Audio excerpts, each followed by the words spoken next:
So dear participants, I'm very happy to welcome Dr. Abhinav Tripathi for this session. He is basically working as assistant professor in Faculty of Finance and Accounting at Indian Institute of Technology, Roorkee, IIT Roorkee. He has completed his PhD degree from IIM Lucknow. He has done his BTech from IIT Roorkee and MBA from IIM Kozhikode. He has more than 5 years of industry experience in corporate banking, credit ratings, and project finance advisory firms. His current research focuses on the subject of market microstructure and liquidity in financial markets. Professor Abhinav Tripathi has published research papers in international referred journals, including the International Review of Economics and Finance, Journal of Asset Management, Studies in Economics and Finance, Finance Research Letters, and Managerial Finance.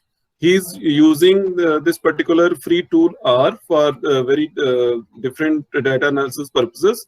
So in today's session, we will be learning from Dr. Tripathi how to use R for various data analysis basically applications. So with this brief introduction, I invite Dr. Tripathi to take over the session. Sir, you are welcome. And Dr. Garima and Mr. Kamal will be there as moderators during this session, sir. I want to add that also. Thank you so much, sir. Thank you for nice introduction, sir. So let us start with the session. And again, I thank you for Professor Balwinder Singh for inviting me. So first of all, I'm just sharing a link with you. This is the code file that we'll be using today. Those of us who have already installed R for various purposes, they can download the code file. And if some of us, those who have installed, they can confirm that they can open this link either in a text form or in R file form. That would be great. If some of us can just open this file, open this link and confirm to me that we are able to open this. This is basically the code file that can be opened in the form of text or R script. If you have installed R, this can be also opened as R script. So this is the code basically what we are going to run today, and we can peruse. So if one of our participants can confirm that they can download this, that would be great. I have put this on chat to everybody. So I hope we can see the link.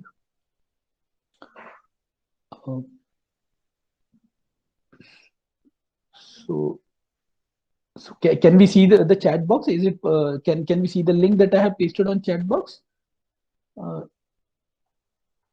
Yes, sir. The link is visible, sir. Okay. So and we can open the link also, right? We are able to open this link, right? I'll just check, sir. Yes.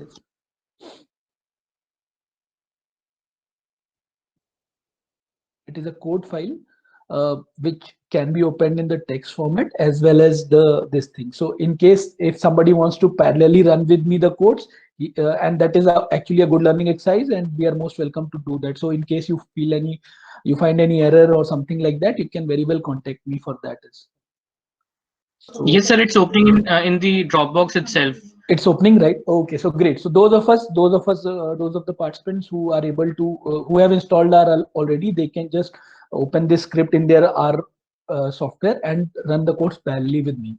So now I'll open the file that I've shared with all of us. And in this file, first of all, I'll just give you a brief introduction. What is R? Those of us who are first time, probably new to R and they are looking at R for the first time. Basically, this is a typical R screen that when you are using. It is a typical R screen that will be open in front of you. Now, before starting with the coding part, one should have some knowledge about these windows. So let me just explain these windows. So there are 4 windows. We'll discuss them one by one. In case my windows are not visible or there is some problem in audio or anything, please do. You can unmute yourself and please do let me know. So first of all, the window on the top left, if you look at the top left screen, there are a lot of tabs like File tab, there is Edit, Code, these tabs. These are generally the same tabs that we have on our Microsoft Word or PPT or any other software. So if you go to the File tab, I have just clicked on the File tab. Here you can open a new file. So you can open a new R script, R code, where you can write your codes, new R script. You can, if you have worked on any project, when I say project is a collection of these R scripts, outputs, and various other variables in that particular project that you have saved. So you can open an existing project or a new project also you can create. You can import data sets also from here. Generally, R prefers to have data files in the form of CSV file, Excel file, or text files. Also, if you have SPSS, SAS, or data files, also somebody has sent you, you can use that as well. Now, the first question that may be coming to in your minds is that why should we use R as compared to Stata or eViews or any other software? First of all, or even Excel.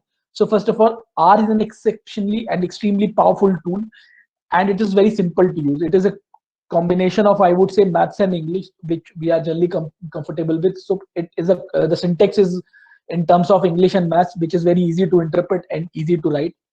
Very simple, and we'll see some of these syntax, how to write codes and all. The second point is that it is a free open source tool. That means you can install it without any cost. You can use it. Another important thing is that it runs on all the commonly available. For example, if you have, those of you who have opened that script, you can read it also in the script there, that it is free and it runs under all the commonly available computer operating systems. For example, Mac OS, Linux, Unix, Windows, it runs under all of them. And also it has a cloud version. So if you type R /cloud version, so it will also open a cloud version where you do not need to have anything or any requirement. You can just sign in and you can run on cloud as well. So that is one great thing about R. Also, if you can see, if those of you who have opened this R script, you can see there are some very important resources. I am just copy pasting them on chat as well. So those of us who have not opened the script, they can copy these resources. You can use these resources that I put on chat. These are very, very important resources. One of them is a book called Companion to Applied Regression. That is a very good book that one should have.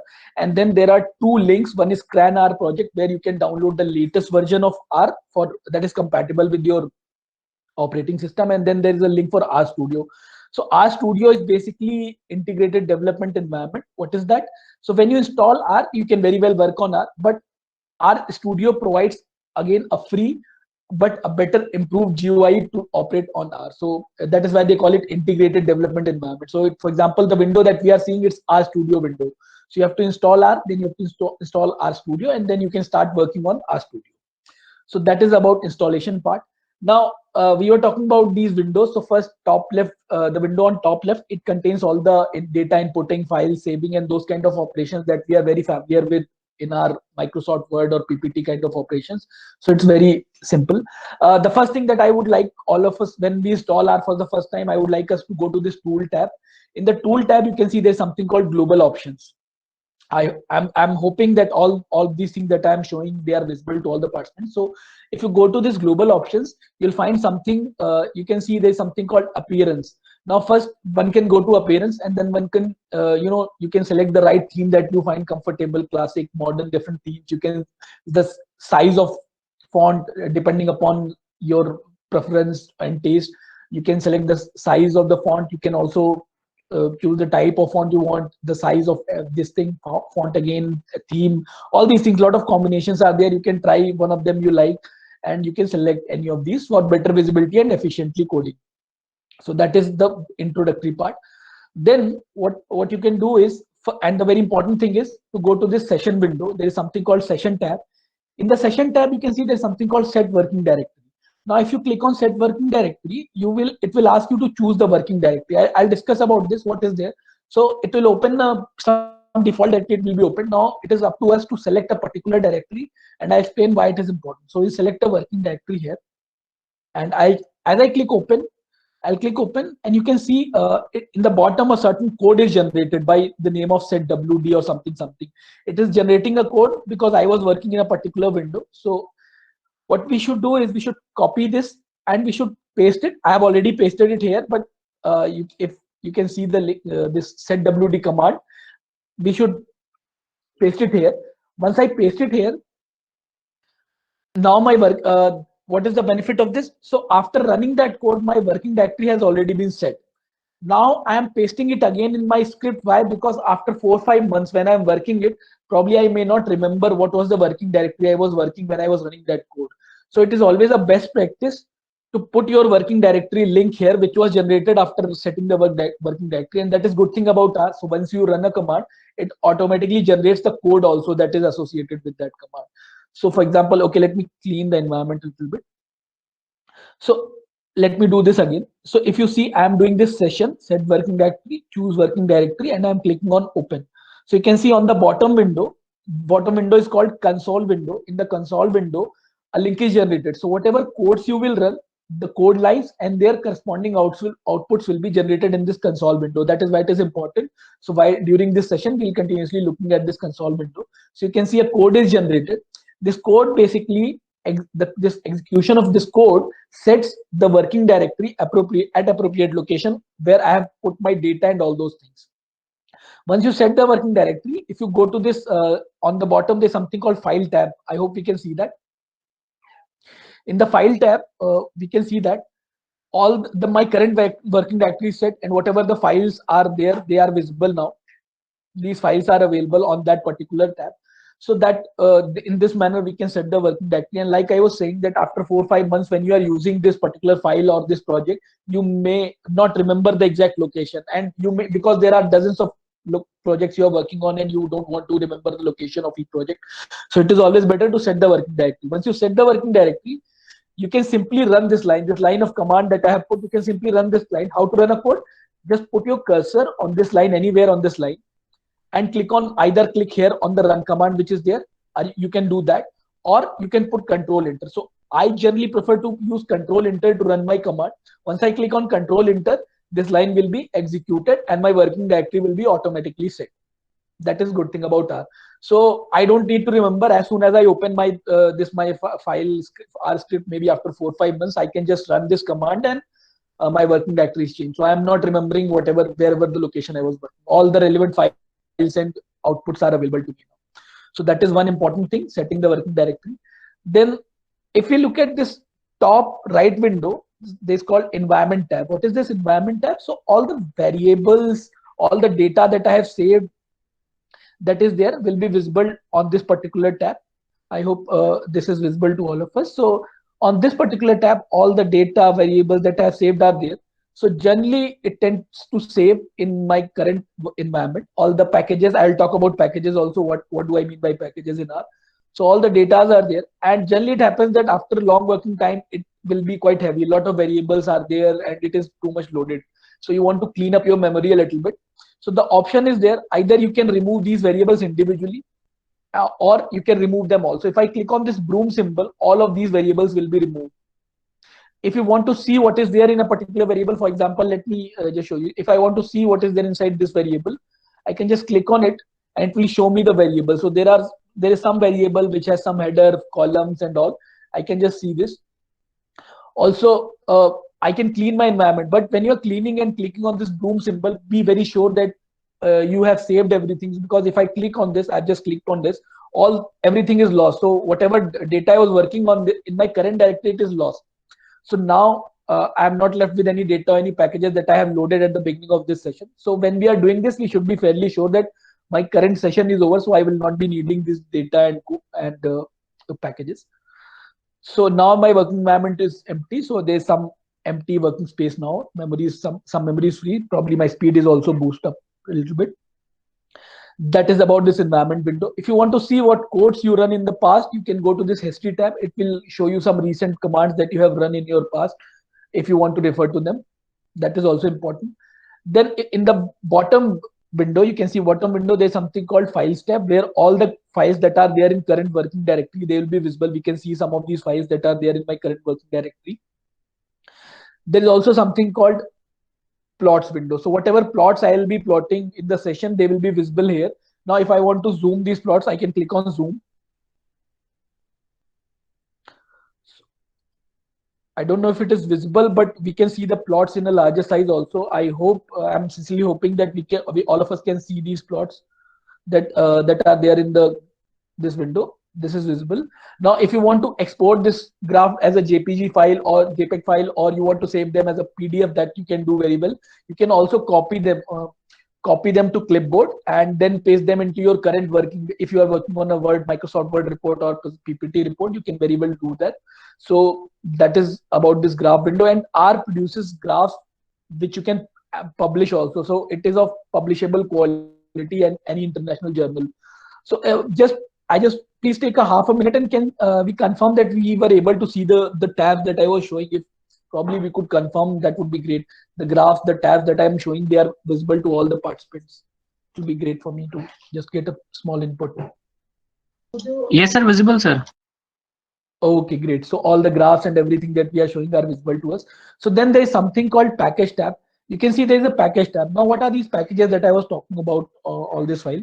So in R, there are basic set of packages. For example, you are working, you are doing some computations. They are there for you to work on. However, there are at times some niche requirements. For example, I come from finance area.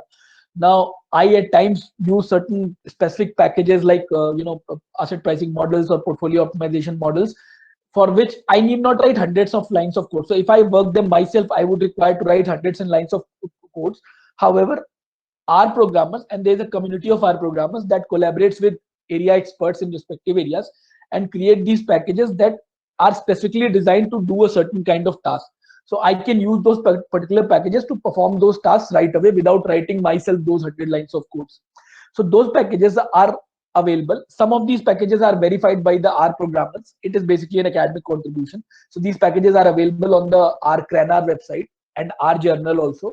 These are vetted and you can very well use them. How do I install those packages? I can go to this tool command. There's something called install package. Now I want to install something called car package, CR, which is important to me. Probably I'll use in this session of today. So I can write CA, and as soon as I type, some options start appearing. This is a good feature of R. So every time I start typing, options start appearing. So I type car and I can see car package is appearing. I can click on it and click on install. It will be installed. Let's say I want to add another package, maybe some other package, PDER.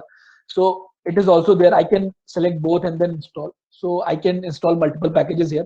Once you install a package, it is permanently available in R. It is there in R. But if you want to put in your current working directory, there's something called current working directory or current working library. So let's say I have a car package which I want to put in my current working library.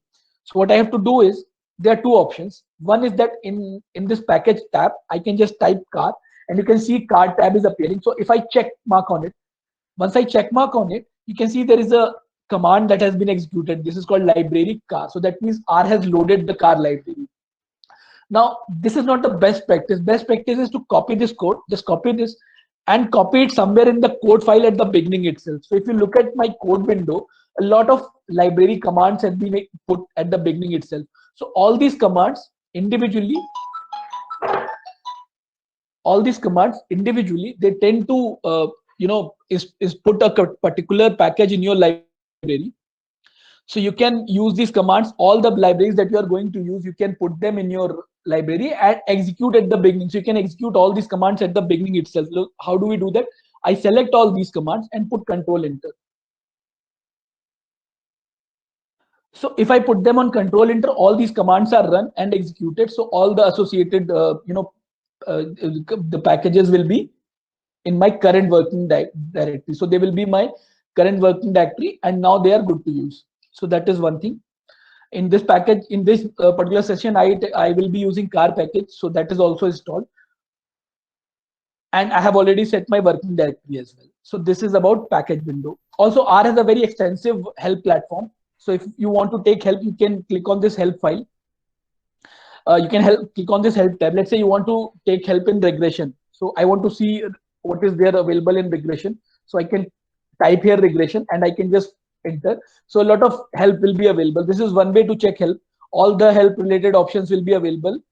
Also, what I can do, instead of typing here, there is a very nice kind of feature. I can just type question mark in the R script. You can see, if you see my R script, I've just typed question mark and I can type regression. And I can again run this command using Control Enter. So if I run this Control Enter, you can again see help options are appearing on my help tab. So basically, these are two good ways to look at the help. I hope these are visible to us, and we can use this as well. In case many of us may not have installed R, I heavily recommend to at least just go through this platform. It is very useful, particularly those of us who are doing some heavy duty computations and are looking for some free tool. Easy to learn free tool for us. It's a very easy to run tool. There are competitive options like Python and others, but compared to them, it is much easier and it is much more powerful. Let me just take 2 minutes to explain why I'm saying it is powerful as well. So many of us are comfortable using point and click tools like Excel, where you can just go to a particular cell and click and point and run the command. Now that is there, which is simple also, but at times you tend to do a certain task or job where you are supposed to take say 100 or 150 steps or 200 steps. Now if you have to repeat that again, it will be very problematic for you if you have made something error or some new data you have to run and same 150 steps you have to do again. It is problematic with Excel. With R, what you can do, you can write those set of 150 code once, and whenever you need them in future, you can immediately run that. So the task is, now you can say, it is automatized or you have automated the top task. So there's a lot of automation there. Your involvement is minimal. You can just run those set of tasks and that is it. You are good to go. So that is one benefit. Also, those of us who are proficient with R, some of us may have worked on VBA. I don't know if we are comfortable with that, but many of us, for example, I did VBA in my corporate job I used to work. Now, from my experience, I can very well tell you that R, the computing power of R, the execution of these computations in R is much advanced than VBA if you have learned VBA in Excel. So even if you know VBA, I would heavily recommend R to you as a very powerful tool for computation. Now we'll do some basic computation kind of stuff, and just a small survey from participants. If some of the participants, anybody who has installed R or previously worked on R, some of our participants can confirm. Anybody who has previously worked on R or installed for their different purposes, they can confirm on chat also. If they are uncomfortable unmuting and so on, they can just put on chat and confirm that they have installed or worked previously. That would be great.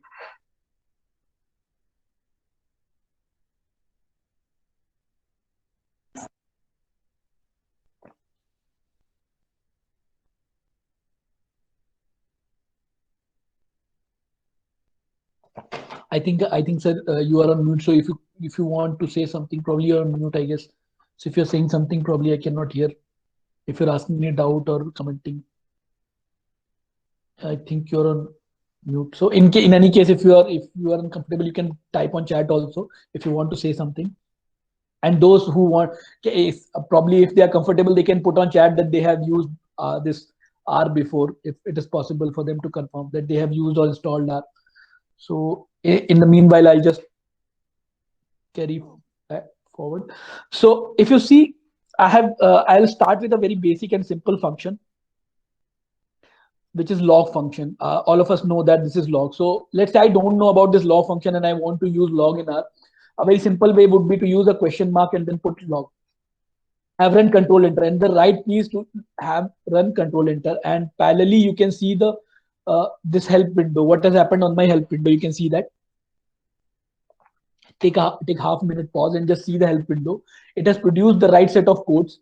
It has given all the help that is available, that what syntax to be used. For example, you can see log, then x, the value that is to be put, the base, if and you can put the base value. If you are not putting the base value, there's something already there. It says exp1, which means it is Euler's constant, exponential to the power 1. Basically, it is saying that if you have not put any value, if you have not specified, by default it will take Euler's constant to the power 1. So that is e to the power 1.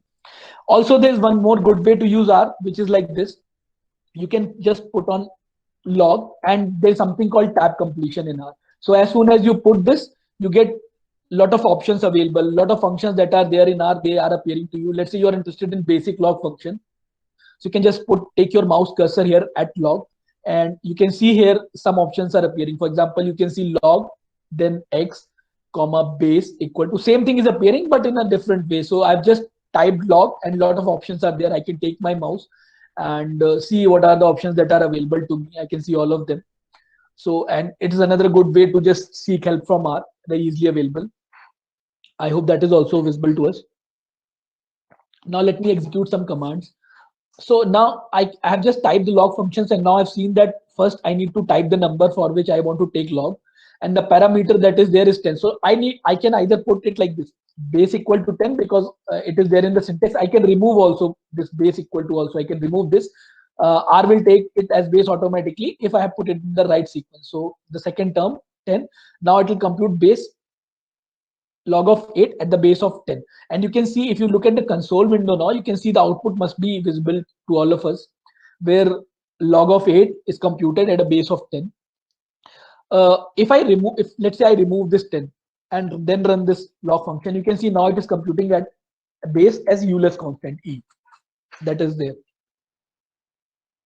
So this is quite simple, right? We all know from our basic mathematics that how to we can easily interpret. We do not need some kind of coding knowledge or anything to interpret this syntax. So that is good thing.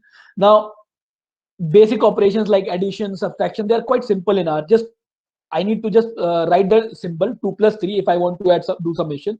I can put my this pointer there and just click Control Enter. Once I put Control Enter, it has produced the output. One can click on run also. Run command is there. I can click here run command if you can see here. But I generally tend to prefer Control Enter, which is more appealing to me. Similarly, you can do basic operations like multiplication. So here you can do 3 into 5, 3 divided by 5. You can write a slightly more complex expression. For example, for this caret symbol is basically power symbol. So 4 to the power 2 plus 5 minus 3. So these kind of basic computations you can very easily do in R. It's extremely powerful and extremely efficient. Now, some of us may find it slightly amusing that these basic computations are our Excel is also very proficient in these basic computations. But as soon as your computing, your requirement for computation, the computing power you require increases. For example, you are doing some research work for your publication purposes.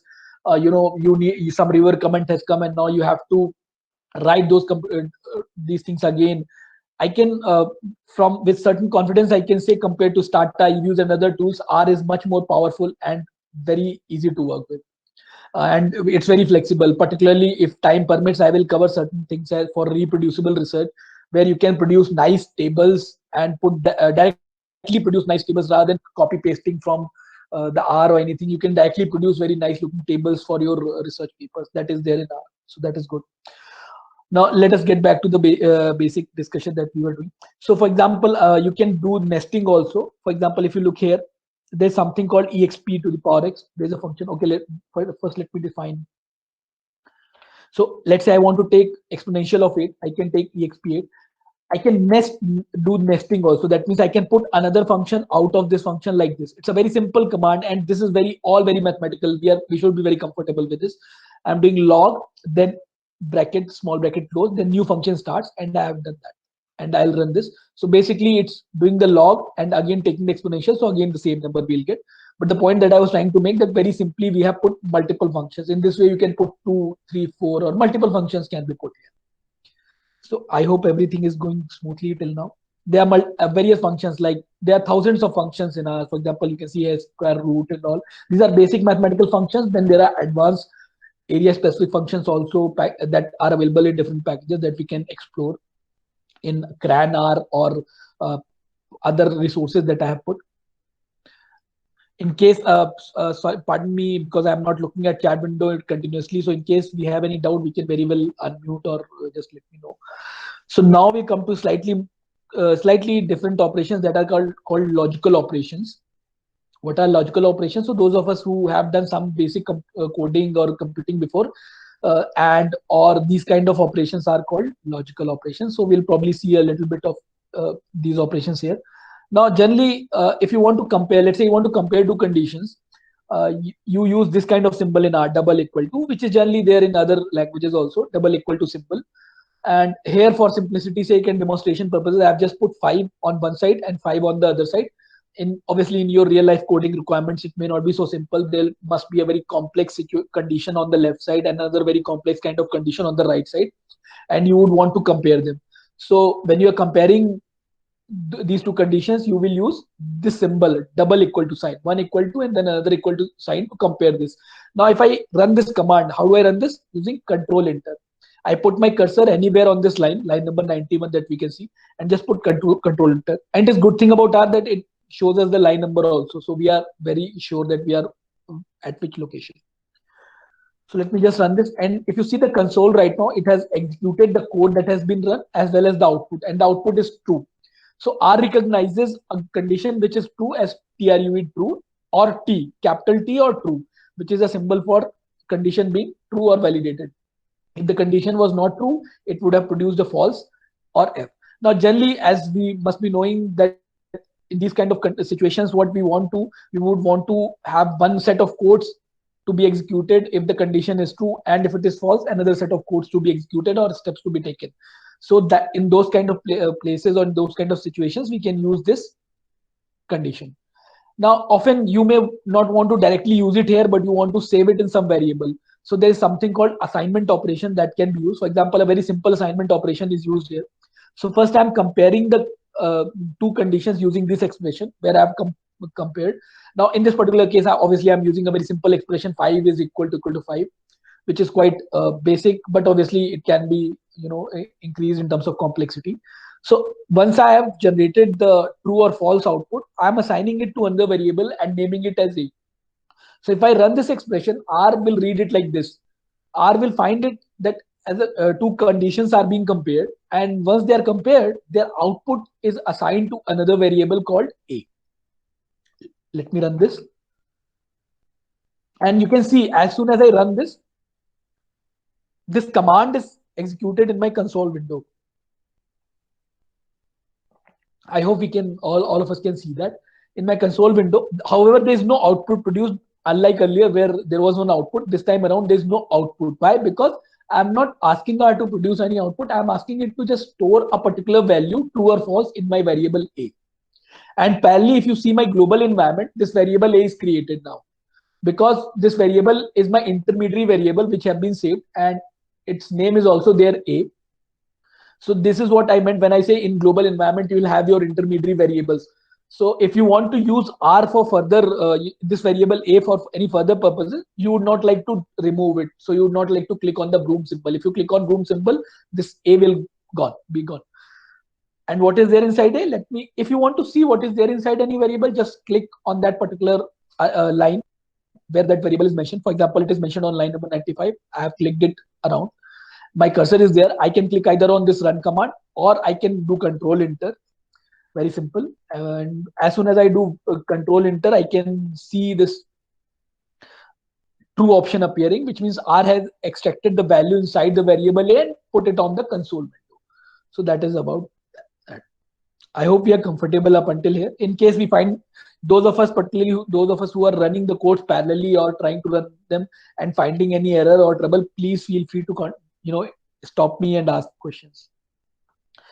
Now, similar to that, let me show you one more example. Let's say instead of 5, I have put this condition. Obviously, this is not a true condition, and let me run this for us. So we can see the output is produced, which is false, which means that this is not true, and the false output is produced. Similarly, there are other conditions. For example, whether you want to check if a condition is greater than something else, so you can use this greater than sign very easily, or less than sign also, and you can see on console window output is being produced for greater than, equal to, for less than, and all those things. You could have put equal to sign also to have a greater than or less than equal to, so you can place an equal to sign in between to check those kind of conditions where you want to have equal to as well. Now there's another very interesting operator in R, and I hope I'm not going too fast. So a very interesting operation in R, which is called exclamatory mark. Exclamatory mark or exclamation mark is this symbol, exclamation mark, and this is recognized in R as not symbol. So if you put it with any condition, it will be recognized as not and that condition. For example, if I use equal to sign with this condition, it will recognize this as not equal to. So if you want to check negative or inverse of any condition, you can put this sign in front of that condition and it will be like not of that condition. For example, here it will be like not equal to. So let me check this condition 4, not equal to 5. And if I run this condition, I'll get an output of true, which means 4 is obviously not equal to 5. But the point is demonstrated that if the condition on left and right are not same, it is giving me proper output using this exclamatory mark symbol, this exclamation symbol, which is as synonym to not for R. Like I said earlier, there are greater than equal to symbols, less than equal to symbols that can be very easily used. Now, by now we should be very familiar, and we should find one fact very obvious now, that in R, I'm not writing any complex or any that kind of code. These are very simple code. These are just simple mathematics at times, and in subsequently you'll also find some English, basic English in the form of code. And that is why R is so simple. It is so easy to interpret. I don't need to tell you anything. Even just scrolling down, you can easily see what is being written and what is being executed. And that is the good thing about R. You can just see the codes being executed and you know what is the objective here. Now we'll talk about two important symbols. One is OR and AND, and we all know what is the interpretation. Most of us will be knowing AND and OR symbols. So in the case of R, the AND operation is represented by ampersand sign, which is shown here, and OR operator is represented by this pipe symbol. Pipe symbol is basically the straight, straight line which is shown here. So let me run this to, and I know all of us know the interpretation of this. So for example, if there are two conditions and both of them are true, then we know that AND condition gives us a true output. For example, for simplicity, I've just put two conditions as true only. That means I'm saying that both the conditions are true. And if I'm putting them with AND symbol, it will give me a true symbol. Many times it is needed that we want to execute a certain set of steps only when both conditions are true, or 3 or 4, all conditions, whatever number is there, all the conditions are true. Then we use AND symbol, this ampersand. If any of the conditions that are there is false, then AND symbol will give us false output. Let me run the second line. I hope we can see this line. If I run this symbol, we can see a false output is created, which means that at least one of the condition is false, which is obvious in this case because I have explicitly put only true and false. I repeat, I have explicitly put true and false only. That is why it's easy for us to interpret. Otherwise, in a real life condition or situation, you would have proper conditions where, depending upon one of those conditions being false, this output will be false. If all those conditions are true, this output will be true. Now let's use an OR symbol here. Like I said, this pipe symbol that I'm using here in this line, this pipe symbol represents OR symbol for 2R. So if I run this line, R will check both of these conditions. If at least one of the condition is true, then it will give me a true output. Let me run this. It is giving, as you can see in console window, it is showing me the code that is run and the output also. That means it is telling me that at least one of the condition is true. Now we are not restricted to 2 conditions only. We can put multiple conditions. For example, in the next line, I have put 3 conditions. For demonstration purposes, I have put just 2 true. So all of them are true. So if I run this line of code, I will get a true symbol telling me that all the conditions are true. And I'm repeating again here, in your coding requirement, this may not be written as true. There may be some condition, some mathematical expression for a condition. Similarly, in the second line, I have put one condition as false. So if I run this code, I'm simply getting false because at least one of them is false.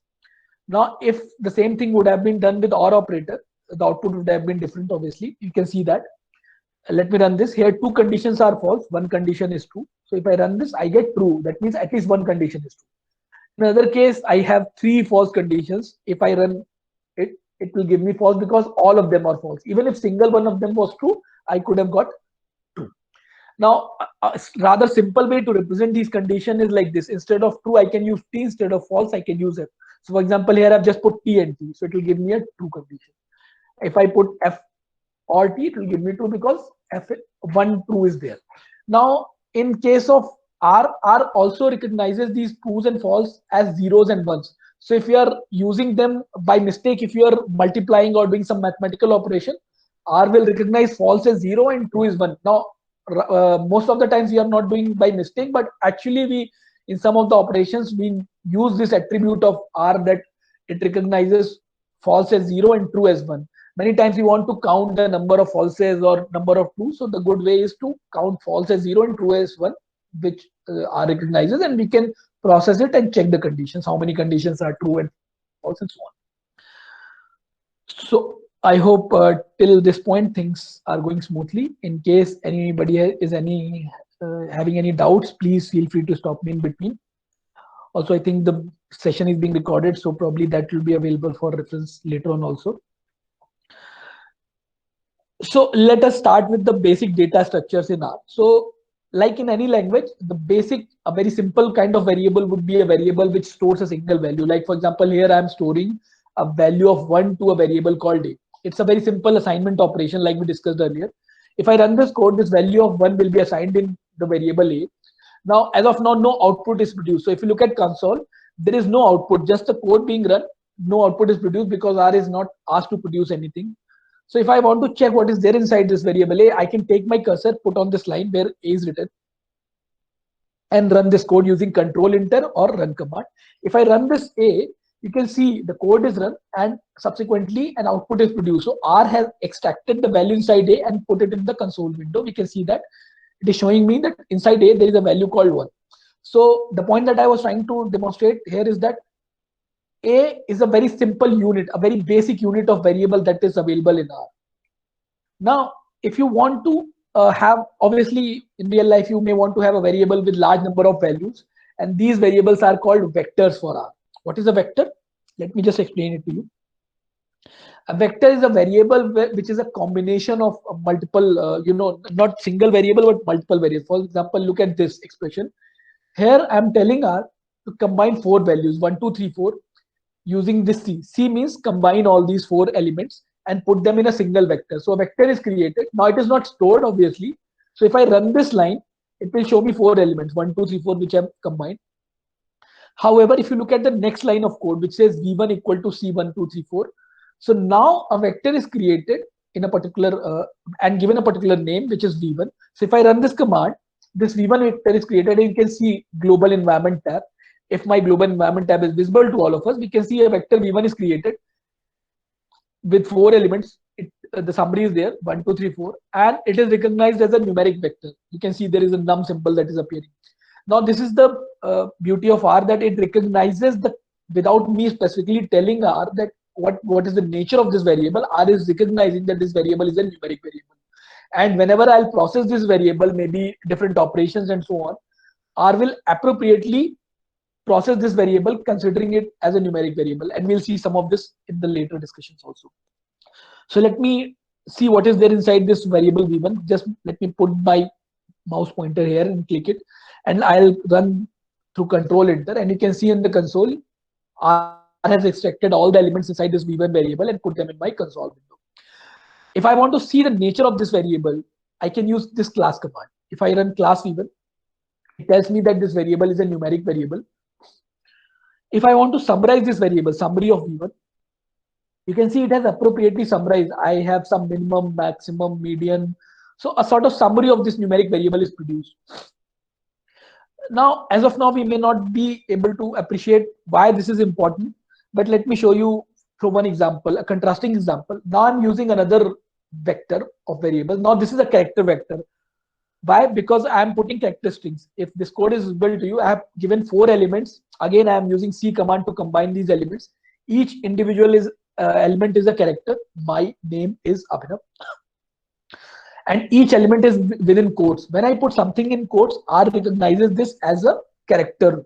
So R will recognize this variable or this vector as a character vector with 4 elements. Let me just assign this and give it a name V2. So I am assigning this vector with the name V2, and let me run this line of command. I hope this command is visible, and let me just run this. So you can see this variable is produced in our global environment also, and it has 4 elements. If I want to see what is there inside this, I can simply write V2. And if I run this, I can get all the 4 elements. So R will extract all these 4 elements for me. Now, if I want to check the class of these variables, I can simply type class V2. And I can see it tells me that this vector has a character nature. If now see one contrasting thing, I am writing summary V2 and I have not told R anything. R has itself recognized this variable as V2. So if I write same summary command with this variable, you can see an appropriate summary is produced with length of 4. It tells me that this character vector has a length of 4. You can see it on console. It has characters only and it has 4 elements. This is very contrasting to other. So earlier also I had put summary command with a numeric vector V1, same summary command, but it gives me a very different output, which is the summary of that numeric variable, and contrast this with the summary of this character variable. That means R recognizes that what is the nature of this variable, and therefore the summary command has to appropriately summarize this variable, and that is one very important aspect of R. Now we can perform some interesting operations with this variable. For example, if I want to count how many characters are there is something called nchar command. I can count the number of characters using this nchar. I can put this function, and like I said, how do we run a function? I type nchar, open small bracket, name of the variable, and then close small bracket, and I'll run this command nchar v2 on this variable v2, and you can see the console. It has counted the number of characters in each element of v2, 2, 4, 2, 8. So 4 elements are there, each have been produced, 2, 4, 2, 8. Similarly, there are other operations. For example, we may want to combine the elements in this variable. So there is something called paste command. Using paste command, I can combine them. And you can see there is one more keyword is given, collapse. This collapse keyword suggests, or the parameter collapse tells R that these variables have to combine in a certain fashion. And what is that manner in which they have to be combined? There must be a space in between. I have given a space here, which tells R that all these variables have to be combined with a space. So if I run this command, you can see all the 4 elements, my name is Abhinav. All of them are combined with a space. Now, if I didn't want this space to be here, I would have put the collapse parameter in a different manner. You can see in the next step, I'm running the same thing, but giving no space in the collapse parameter. And if I do that, and if I run this, it produces the output like this in the collapse. You can see it here in the console window. Take half a minute to see these outputs. And you can see that now there is no space in the complete string, which is the way I wanted it to be. Like we did earlier, we can very well put this variable and assign it a name, this entire string. Now this is not a variable with 4 vectors with 4 elements. Now it is a single variable with single element, which has the complete string by my name is Abhinav. So this is complete string. This is not 4 elements anymore because I have collapsed and put them together. And if I run this and store this in B3, B3 is now a single string. You can see here. Now B3 and B2 are different. You can see B2 is a collection of 4 different elements while B3 is a single string. Now let's say we want to do some more operations. There are some good number of operations, not all, but some of them we are seeing here. For example, a very interesting operation is replacement here. I want to replace, let's say I want to replace Abhinav with another string called Abhinav Tripathi. I want to replace this. So what I can do is I can use something called gsub operation. Now what gsub operation does, it reads a particular string which is Abhinav here, and it reads that it has to replace this first string with the second string, and where it has to replace it in the v3 variable. So it will explore the v3 variable, and wherever this term Abhinav is coming, it will replace it with Abhinav Tripathi. And let us run this command and store it in v4. Now you can see this command is executed. And this is there in my console window. It is there's no output as it produced because I have not asked R to produce any output. It has just created a new v4 variable. And let us see what is there inside in this variable. So I can put my cursor here and run again control enter in front of v4. And you can see a new string is produced, which is slightly different from the earlier string, to the extent that the replacement we wanted is there now. So we can see that replacement now. And this was the objective. We wanted to replace a certain portion of string. Again, I can, like I did earlier, I can compute the number of characters using this nchar command that I have written here. So if I write this nchar function and operate it on my v4 variable, same way, small bracket open, small bracket close, and the variable to be computed put inside, I can just run this command. I can see it has counted all the characters and given me the number as 28. So that is the number of characters in the entire string. My name is Abhinav Tripathi. So that is there. Now, often you may want to extract a certain portion of string from this. For example, let's say I want to extract element from 1 to 7, element number 1 to 7. So I can use this command called substr. And this script is available to all of us for practice. So when we have installed R, we can practice using this script. So let me just run this line of command, substr. We can see element starting from number 1, which is M, to 7 elements, 1 to 7 have been produced. And if I run this, I get my name. Similarly, if I want to extract elements from, let's say 21 to 28, I could have given like this. So the first number is starting point and the second number is closing point. So starting from 21 to 28, I get this element from extracted this particular set of characters from the entire string. So this is the way, and often this is very useful. So this was about some character operations. Now probably slightly we'll be moving towards slightly more complex part of our. I hope till now we have been very comfortable, and in case since not many have asked any doubts, in case you want to ask any doubt, you are most welcome and feel free to ask. Either you can put your doubts on chat or you can unmute and very well ask. I'd be happy to answer. Now, if you look at my current R script, now we are trying to understand what is called factor variable. Often in our research or any kind of study, we may have variables that are categorical in nature. For example, let's say you are conducting a survey, and in the survey, it is also important to you, the gender of the respondent is also important to you. Let's say you ascribe them some name as male or female, or probably M for male or F for female, and you want to characterize them by that. Maybe that is important aspect of your survey and you want to do that. So you want to do some gender profiling of your respondents. So R recognizes these categorical variables as factors. R call them factors. Essentially, these are categorical variables only, which R recognizes as factors. We'll do some operations on factors. Let's look at this. Again, I'm creating a vector, and see, I have put M and F's inside quotes. Although for me, they are categorical variables, M for male, F for female, but for R, as of now, they are just characters with no specific categorical meaning attached to them. So if I run this, R will simply produce a set of characters. I hope you can see that. Even let me summarize them, and probably that will be clear. So if I run a summary command on this particular, let me assign a name. I assign a name as something like F. And you can see this F variable is created on my global environment.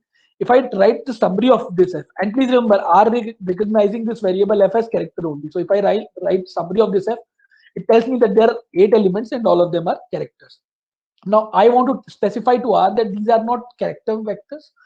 This is a factor vector with a specific categorical meaning attached to it. So I'll use something called as.factor. If I write this function in front of this entire thing, or I can, in a better way, if I want to do this in a better way, what I can do is I can simply write F, because I've already defined my variable F as dot factor and then F. So now you can see in my global environment, it has recognized that there is a factor variable.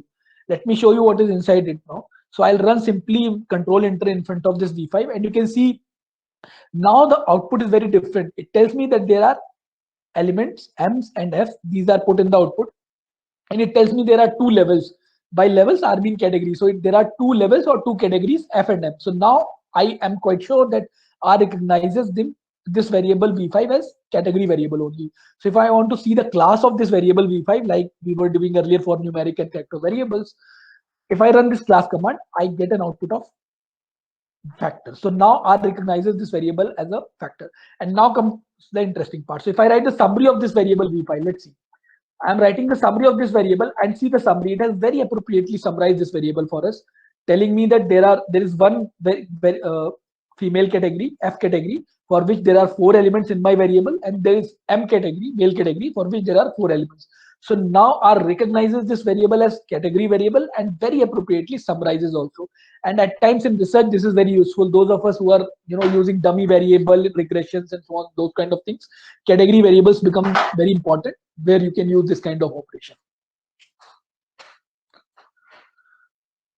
Now, while operating on different variables, please note that if you want to operate on a particular variable, a very simple way would be, first let me show you the clumsy way. So if I want to do this, I have this variable vector with 4 elements. If I divide it by 2, obviously all the elements are divided by 2, so I need not divide them individually. And even more efficient and tidier way would be to assign them, give them a name. Let's say I give them a name A, and then I divide A by 2. So now same output is produced. I can very efficiently operate on all the elements by just dividing the entire vector with, or dividing, or any operation I can perform. For example, look at this here. I can perform the log of any particular vector or any of these things. But just one caveat here, R recognizes any vector as one kind of variable. So for example, if you have defined it as character, it will define it as character only, and only character operations are there. If you have put mixed set of elements, for example, if you have put some numeric elements, if you put some character elements, then R will get confused. Then the strategy of R is to take that kind of format that loses minimum information. For example, let's say if you have put certain set of elements in the form of characters and certain set of elements in the form of numeric elements, so R will recognize all of them as characters, because it leads to less loss of information, because later if you convert them into numeric, you can extract the numeric elements also. So it will recognize them as characters. So that is one issue there while defining the type of character. There are multiple operations you can conduct on this numeric vector. For example, you can take square root also, and you can see the output. All these things you can very well do. So these were the simple logical and mathematical operations. Now, and we have seen the factor part also, which is another very important class of variable in R. So now we'll be moving towards conditional statements, if, for looping, and so on. So in case we have any doubt, we can stop me and ask those doubts. Let's say we'll start with the conditional statement, and those of us who have in Excel, using Excel and all those things, we are very comfortable with if-else statement. A very simple if-else statement I'll demonstrate here. So let's say there's a variable called gender, and I'm assigning a value male here. Obviously, generally in these kind of situations, you would not be assigning. Somebody else would be giving you a set of data where you will be doing some kind of conditional check on different elements. So let's say in this case, for demonstration purposes, I have simplistically taken a variable gender with a single value male. If I run this command, if-else command, look at the syntax of this if-else command. In this case, it's a very simple syntax. I have just simply written if-else, simple small bracket open. Now I have written the condition. So after if-else statement, the first thing that is provided to R is the condition. I have checked the condition. If the element is equal to male, remember this symbol, it was for comparison. So if the element is equal to male, I'm telling it to print M, which is a very simple set of operations. Generally, you would want here some complex set of steps to be executed, maybe 50, 60 lines of code and a certain complex set of statements to be executed. If this condition is false, then you would want to have the second set of statements to be executed. Now here, for a second set of statements, I've just written as printf, which is again a very simple statement. And again, in your real life situations, you would want to have a more complex. So let me just run this code. If I run this code, you can see M is produced, which is again abbreviation for male. So in this particular case, what is happening is if I select gender as male and I run this if-else statement, very easily and easily interpretable, that it is printing an output of M. If I would have selected gender equal to female, it would have printed F. So it's quite a simple task, but obviously it is very useful to us because we may want to have certain more complex condition put here, and then a certain set of steps to be executed if the condition is false, true, and the second set of steps if the condition is false. Now let's increase it in terms of complexity a little bit, and take half a minute and probably a minute or so to just digest what we have just discussed. And this if-else statement, we want to increase in terms of complexity. So what do we want to do is, let me use a slightly more vector kind of variable. So this gender variable, now I've assigned it a number of elements. You can see here a lot of elements have been assigned. So let me just do this assignment operation and let me run this code. So we have run this gender this variable, and we can see there are 10 elements in this variable now. This is a sequence of male, female, male, female. Now, if I want to check the length of this, although I know that there are 10 elements, but if I want to check, I can use this length command. Generally, you do this when you have thousands and lakhs of elements. So you do this, you run this kind of command, and it has produced the length of this variable, which is 10. Now, I want to check each and individual elements and perform the same set of steps that I did earlier. Print M if it is male and print F if it is female.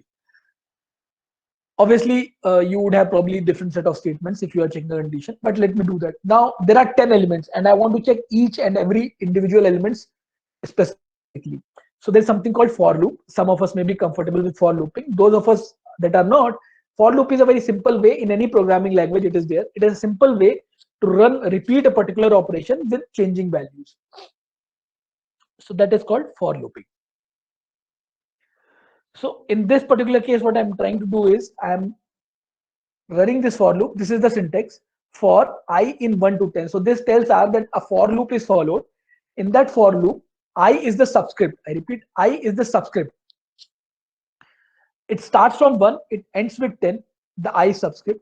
And then there's these are curly brackets. So the curly bracket is a symbol that a set of steps to be executed that are there. And the closing curly brackets tell R that, okay, this is the closing point. So whatever steps are there in between these curly brackets are to be executed as a part of for loop. I'll repeat the statement. So in for loop, first we'll start with a counter I. So R will recognize I as a counter. which will be moved from 1 to 10, 1 to 10. And there is a set of curly brackets, opening curly bracket and closing curly brackets. So R will know that there are certain set of steps that are to be executed that are there in between these curly brackets. Now look at the statement what I have here. I have put simply an if else statement. It is exactly identical to what I did earlier. The if else statement that we saw earlier, it is exactly same. The only difference here, if you'll notice, you'll find that there is an I subscript within square brackets in front of gender variable.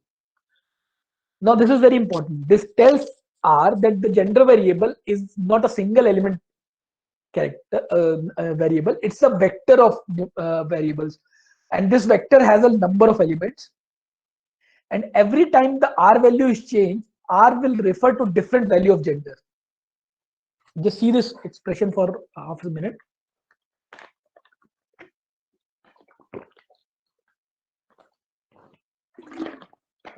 So, like I said, every time we will go through this loop, I value is changed. So let's say first time it will run with the value of 1.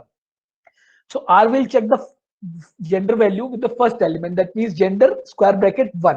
So the first value will be checked whether it is a male or female. If it is male, a value of M will be printed. If it is female, a value of F will be printed. Next time the loop runs, I value of 2 will be assigned. So the second value of gender variable will be checked. Let me run this now. So since we have discussed it, so let me run this loop, and I have to put my pointer and click on any line where this loop starts, any line, this 235 line of code, and click Control Enter. And you can see in my console, I'll just show you the console.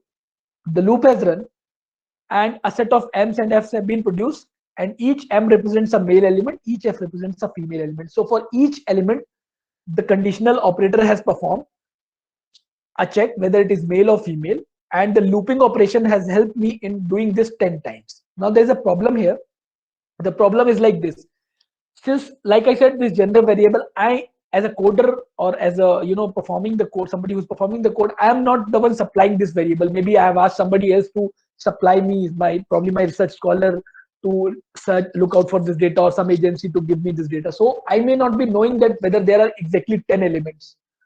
So I cannot put this code to run a fixed number of times, let's say 10 or 50 times. I want to make it more dynamic. What do I mean by making it more dynamic? I want to run it as many times as the number of elements are there in this particular variable or data of mine, and I may not be knowing what is that number. So I want to make it more dynamic. How to do that? So instead of using 10, I can use something called length of gender. Remember this command, length gender. So if I use this length of gender command, it gives me the length of that variable. So instead of using 10 in my for loop, I can use this length gender. Now what will happen, and I am quite sure many of us would have guessed it, this loop will run not 10 times, but depending upon the times, the length of this gender is there. So if this length of this gender is there is, let's say 20, 30, or any number of their variables are there, it will run appropriately. So let me just run this. Again, same thing will be produced, because in this case, the length of variable gender is 10. But now if length is more than 10, it is 20 or 30, there will be no error. In the previous case, if the length was more than 10, the loop would have run insufficient times. If it was less than 10, then the loop would have produced errors. And now in this particular case, the loop will run whatever times the length of this gender variable is, which is an important thing for us in this case. So I hope till the time as of now we are comfortable.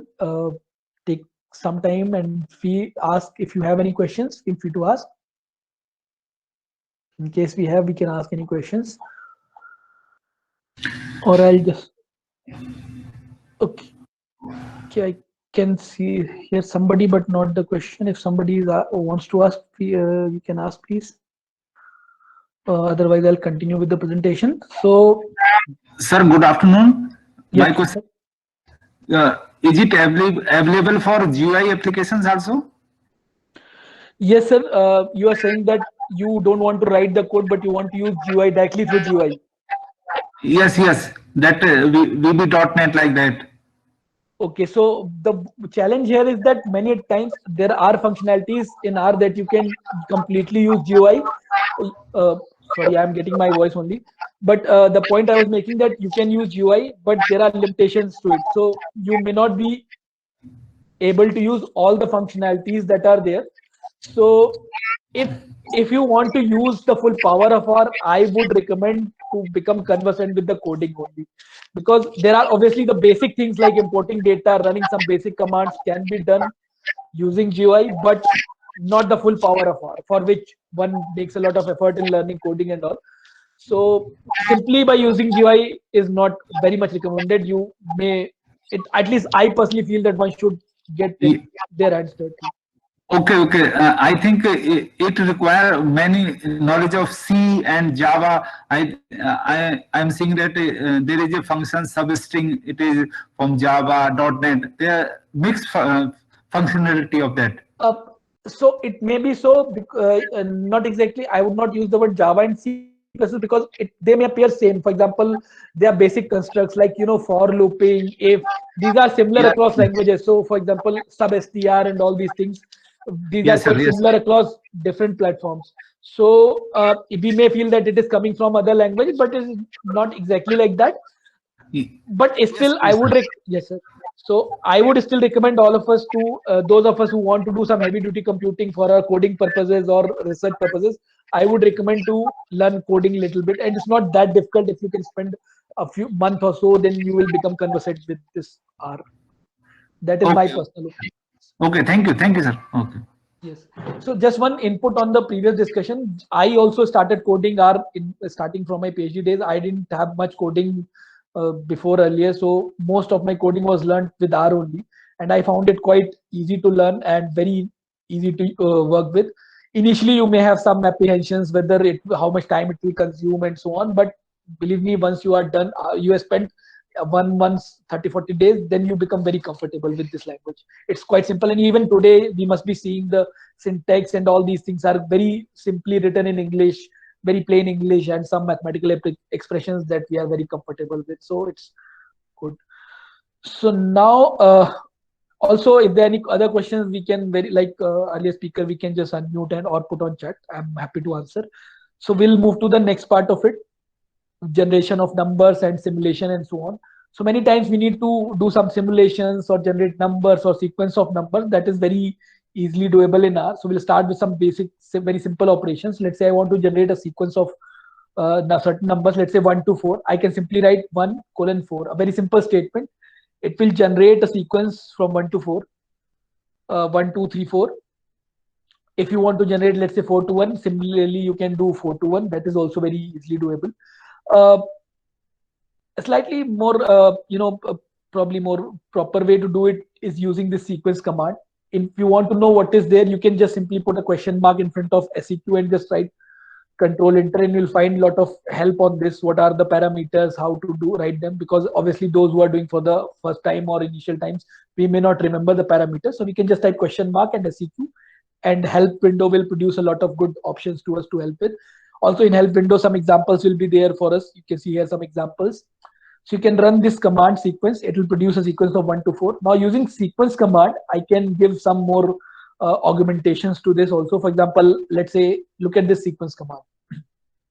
Now I have put the starting point 2, ending point 8, and I'm telling R that there has to be interval which is of 2. So let me just run this command. You can see, and sequence has been produced, and in the sequence we can see the interval is of 2. So that means 2, 4, 6, 8. So with a sequence of 2, we have 4 elements starting from 2, ending with 8. Similarly, I can give a sequence in fractions also. For example, in the next line, I'm starting the sequence with 0, ending with 1, and fractions of 0.1 as interval. So you can see 0, 0.1, 0.2, and a very nice interval is produced. Often you are not interested in the interval per se, you want to fix the number of elements in the sequence. So for example, in the next line of code, I have fixed the number of elements as 21. So you have 21 elements starting from 0, ending with 1. And in that case, obviously, the interval length will be 20. So interval length is 20, so you have 0.05 as interval. So you can see here, starting from 0 to 1, you have set of elements that has been produced. And you can see each element has a length of 0.05, which is a very easy way to generate a sequence. Now, oftentimes in our modeling purposes, we want to generate a certain distribution. So in R, you can produce very complex distributions also. We are starting with very simple distribution, which is random normal distribution. Many times we need random normal distribution in our simulation modeling kind of things. So let's say I want to produce a a random normal distribution. Look at this code. I'm generating a random normal distribution using rnorm command, and I'm telling R that 100 elements have to be produced. If you're not comfortable, a good way is to write a question mark rnorm. Control enter, and you can see the help window has appeared. Or you can there's something called tab completion in R. What is that? So you type rnorm. So it will give you some option, and you take your mouse, and you can see it will give you some help right there and then. I can just take my mouse here, and it is showing me some parameters here itself. So let's say I run this, and I write n equal to 100. That means 100 numbers have to be produced, 100 random normal numbers. I'm giving mean as 5. So the mean will be closer to 5, not exactly 5, but close to 5. And standard deviation is 10. So now it will produce these variables, and these x, you can see in my window x, a variable x has been produced. So if I want to see what is inside x, I can just write x and run this line of command x, and it will extract all the values from me. So you can see all the values. Now please remember, if you run this command next time, another set of values will be produced, not the same, but another set of values, 100 values with a mean close to 5 and standard deviation equal to 10. Let's say I want to check the summary of this. If I run the summary command, you can see minimum, mean, everything is produced, and you can see mean is not exactly 5, it is closer to 5, 4.6. If I increase the number of variables, let's say I put 1000 n, then the mean will become slightly more closer to 5. You can see 4.983. So the more numbers are there, it will be closer to the mean that I have specified. Similarly, standard deviation will not be exactly 10, it will be closer to 10. Sorry. If I put, it will be closer to 10, it is 9.788. So we can compute all the parameters of this distribution. One important thing is that I'll do some plotting also, probably for our reference. Okay, so often you may want to plot this variable. So there's something called plot command. So let me just plot this using plot x, a very simple kind of plotting I'm doing. So if I write plot x, a slightly clumsier kind of diagram will be produced. You can zoom on it. If you zoom on it, you can see a lot of points are plotted randomly. It doesn't make much sense. We'll try to improve this graph and take it to the publishable quality. So first of all, generally I tend to not like this these points, empty points. So I can change the shape. For example, there's something called PCH command, PCH parameter. If I write this PCH parameter and I set it some value, let's say 3, you can see the shape has changed. So let me just zoom it for you. So instead of circles, it is now giving me crosses. So you can see crosses are there. If you are early user and you don't know how to put a number, you can type question mark PCH, and you can see a lot of help is produced. And in this help, if you focus, you can see it gives me a number with each shape. So generally I tend to prefer this 20 number shape, which is a solid dark circle. So let me just run the command with the solid dark circle for us, which is with PCH equal to 20. And if I run this, you can see it has now produced solid dark circles. Now I want to change the color of these points, so I can write color red. So you can see if I write the parameter col parameter as red, it is giving me red colored dots. If you are not comfortable here, you can go back to help and see, or you can use numbers also. So if you, let's say you use 3 for different color, you can just type numbers. If you are not comfortable with the spellings of the colors here, you don't know what is the spelling or code for that particular color, you can simply write numerical expressions also. I tend to know what are the colors, so I tend to write that. Similarly, in the next, I can change it to blue also. It is there. For example, if you don't want these points to be there, you want lines, so you can give the type of the chart as line. You can type L. Type is equal to L. And if I do that, you can see lines have been produced instead of points now. Lines, joining lines have been produced. Now I want to improve this graph further. First, let me change the color. So I change the color to red. You can see COL red has been given, so it is colored the line as red. Now what I want to do is, I want to, an interesting thing, I want to improve this graph a little bit. So I want to give a central heading. So I'll use a parameter called main. You can see all these parameters by using this question mark plot, and you will get all the parameters in the help window. But let me just show you anyway. So I'm running this command. I'm using this main parameter. This main parameter tells R that central heading has to be graph. X lab has to be frequency, and Y-axis lab has to be variable. Once I give these parameters and I run this, you can see the X and Y-axis here. You can see now the central heading is given as graph. Left side you have variable and bottom you have frequency. Now this looks a more appropriate graph for publishing purposes that you can use. Also, many times we are not interested in the variable distribution itself, but we want to look at the density of variable, whether it looks like normal or bimodal kind of distributed variable. So what we can do is we can just use the plot command, but now I'm giving the parameter as density X. You can see that here, density X, and I'm giving central heading main as density of graph, and X-axis as data, Y-axis as info, and color as red. So you can see now a different kind of graph has been produced. You can see that. It gives me some idea of the distribution of numbers that I have. Let's say in this graph, I want to increase a little the line width a little bit. So there's a command called LWD for line width. It will increase the line width. You can see my lines are slightly more, the width has increased a little bit. You can also change the line type. For example, currently the line type is 1. I want to change the line type to, let's say, 2 to probably distinguish it from another graph. So I can use this. And you can see the line type is now more dotted kind of lines are there. Generally, you tend to do this when you have multiple lines, you are superimposing multiple graphs, and we'll do that. So there's another variable I'm creating with the 1000 observations, but now I have mean which is close to 7 and standard deviation again 10. So I've created new variable Y. And now I want to superimpose this Y graph with my previously drawn X line graph. So let me just do this. And now you can see 2 lines are produced. One is blue line, which is basically the Y variable, and red line, dotted line, which is X variable. I hope we can see them. They are superimposed with each other, and we can see it slightly shifted kind of Y graph because I had given mean to be 7. Now here you probably, I want to do some improvements. Maybe to somebody who doesn't know much about this data wouldn't know which one is X, which one is Y. So I want to give the legend. So let's say I want to put a legend on top left. Top left, this is a legend. I want to create a legend on top left telling that Y is blue and X is red. So I'm telling it using this particular syntax that Y is blue, X is red. You can see that if I run this command, you can see on top left, it has produced the syntax. It looks nice. I can do that on top right also, or bottom, and so on and so forth. So I can produce this graph. So that is about producing this these legends here. Although I have put them together so it doesn't look so good, but you would not do that.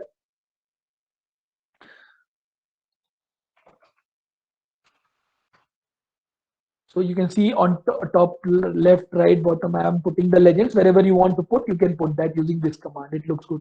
Also, there's an option, if you want to have multiple charts. For example, you have multiple charts to be produced in a single window. In R, you can do that. For example, I can type this command parmfro. I don't know if this command is properly visible, but there's certain command called parmfro. It tells R that now 4 windows have to be created. So once I run this command, nothing has happened. It's just that R recognizes that now each chart that I will draw will be put in a separate window. Let me show you how it works out. So first I have plotted X. I'll run another plot which plots the density. I'll run another plot. I'll run another plot. Now you can see all the plots are created in the same window, but in different sub windows. So that functionality is also there. Now, if you want to go back to original setting with single window, you can just type parmfro, this command, where I have put now 1,1. That means only one window is to be there. Now, if I run, a single plot will be created. These are some basic plotting commands. Now, I wanted to come to a slightly important part. We have limited time, so I'll cover a very important aspect of R, which is called reproducible research. So, a small demonstration I'll give here. So many times what happens that we have certain paper or some table that is produced, and maybe some reviewer or somebody has asked us to change the some changes are there in our original data, and because of that our entire output table is changed. So one way is to copy paste each and every element in that particular data, right? Some of us who are not conversant with programming languages or these kind of things, we tend to copy paste everything. For example, let's say you want to copy paste your coefficient, you want to copy paste your adjusted R square or some other statistic, you tend to copy paste each time. A good way in R is to automate that operation. How do we do that? So for that, first we create an table output variable. Let's say I name it output. You can name it anything. So I'm creating an output variable where I'm telling R that, okay, a matrix kind of structure. In R, we call it data frame. Data frame is a collection of variables where each column is a certain kind of variable and row represents observations. So it tells R that, okay, kindly create an output table with 4 rows and 4 columns. This command. This is there with all of us in the code file that I've shared earlier. So if I run this command, R will create an output variable with length of 4 cross 4. You can see here an output variable is created in my global environment. I can give it column names also. For example, I am telling R that the first variable is marks of a student, second variable is name of the student, third variable is the grade, fourth variable is subject. Now here instead you could have first column as coefficient, second column as adjusted R square, third column as T statistic, F values, and so on, that whatever you want. You need not give row names, but if you want, you can give. I have given is that it has OB1, OB2, you can put individual one, or you can put element one, variable one, and anything. So I have just done that. Now, if you run this output, what is this output variable? And you can see in my console window, a proper table is produced where column names and the row names are there. A proper table is there. Now I can give values to these variables. I can either use wherever I have produced certain elements, I can assign to this table and automate this operation. So whenever next time I'm doing this, I can simply run the command with the change input values, and this table, a new table will be produced. In this particular case, for demonstration purposes, I'm simply assigning indirectly assigning the values. For example, if I want to assign values to the mark variable, a very simple way is to write like this. Output, I write output, then there is something called dollar symbol. What is this dollar symbol? Dollar symbol is a way to tell R that kindly look inside output variable what is there. For example, let me type this output and then I type dollar symbol. So once I type dollar symbol, R will look inside output and tell me, and it is telling me that there are 4 elements. So I want to select the mark element, and then I type equal to, and then I'm putting 4 elements together inside this variable. Now I have run this line of code. This line will assign these 4 elements to my mark variable inside my output variable. So output variable has a sub variable called mark, which will be assigned these numerical values. Similarly, let's say I can assign names also. There's a name variable there. Say in the same fashion, I can assign the name variable, and then I assign them the grade and output also. And if I see the output, it's a very properly, nicely produced table, which using a very simple command, there's a command called write.csv. If I use this command write.csv, I can save this in the CSV file, which I can share with the user. If somebody wants to see that file, I can very well share it, or I can copy paste, using this file, the result in this file, I can properly copy paste in my research paper also. So this is a very nice way to produce output. Instead of these numbers in a research paper, I would be having the summary of my results in the format that I want. I can just put each elements as the relevant variable, and next time if somebody says that, okay, this value has to be changed in my model or something has to be done, I can just change the model, run this command again, and my result table will be automatically produced. I need not copy paste it one time. So even if I have to do 10 times, 50 times, I can just execute it at the click. That's it. So that gives me a lot of saves a lot of time for me, and it's a very efficient way. So we are almost at the closing of our session. So probably I'll close this for now, and I'll be looking for some clarification for next 4-5 minutes. I'll stop and hold for some clarifications and queries if we have. I'm here till next 5 minutes, and we can ask any queries. After that, I think there's a break time. So feel free to ask any questions or any doubts that came across your mind during today's presentation. Please do ask. Also, I'm just putting my contact, probably if in case anybody wants to have any doubt in future also, they can connect with me. I'm just typing my email ID.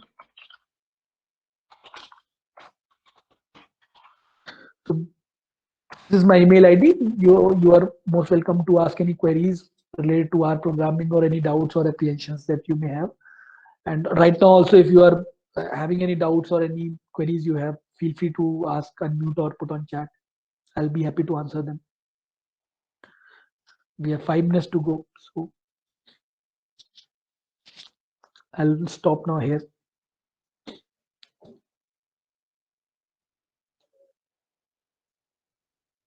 I'll again copy paste the script for today's class. So those of us who want to practice this and see the codes for themselves, they can do that. I'm just copy pasting this script.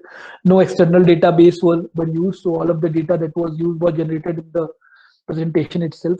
So this is the file which we can use for today's session. That would be it from my side. Thanks a lot, sir. So dear participants, if you have any queries, kindly please unmute your mic and you can directly ask sir. Sir has kept the session open for queries now.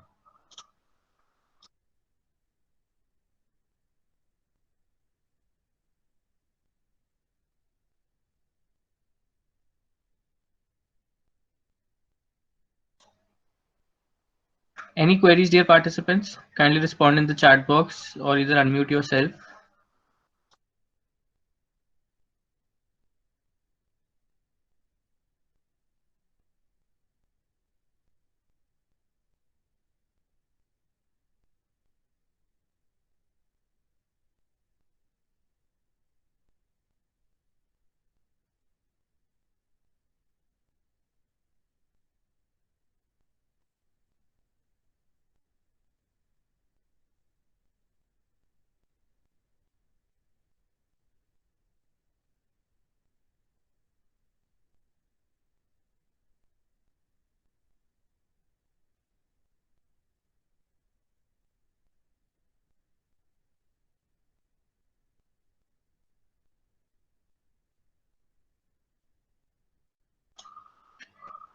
There doesn't seem to be any queries, so over to you, Garima ma'am. I think there is no query. Yeah. Good afternoon, Abhinav sir. Myself, Garima Saini. I am co-coordinator of this course. So thank you very much, sir, for this session. And this is first time we have interacted with you, and I hope we'll have these interactions more in our future STCs and future basically FDPs also. So thank you so much, sir, for this interactive session and for this informative session from your side. Thank you so much, ma'am, for inviting me. So it was a good experience for me as well. Probably then, since we have closed the session now, so I'll close it from my end. I guess since there are no queries, probably we'll close it, and we'll be happy to be in touch for any such discussions in future as well. Yeah, thank you sure. so much, ma'am. Sure. Okay, so thank you all. I'm closing it from my end. Thank you.